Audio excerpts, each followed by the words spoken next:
Okay, if you want to deploy some text content, you're going to want to use the paragraph object.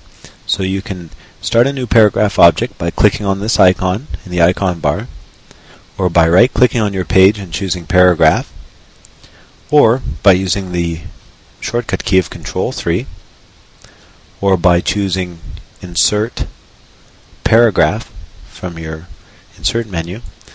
And these are just a few ways that you can do it. Okay, we always like to look at 3 ways.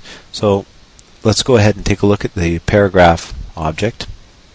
I've got one here on my page, and we're going to go through the properties one at a time and whatnot, but just real quickly we're going to take a look at what it is and why we have it here and what it's useful for.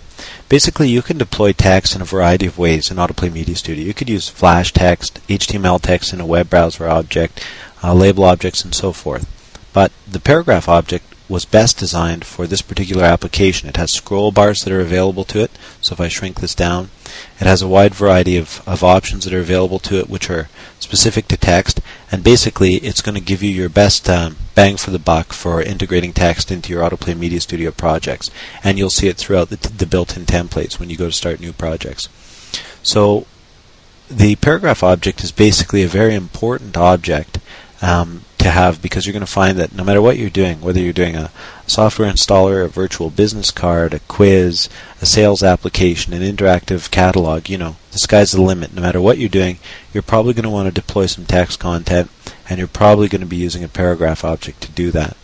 So that's the paragraph object. That's an overview of what it's good for.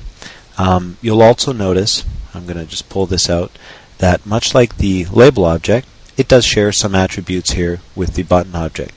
So hopefully you guys are starting to see a pattern emerge with the properties of these objects and the actions of these objects and how they work as you see the shared things that carry over from object to object. Okay, so let's go ahead and move on to the next lesson, and we'll get more in depth into the paragraph object.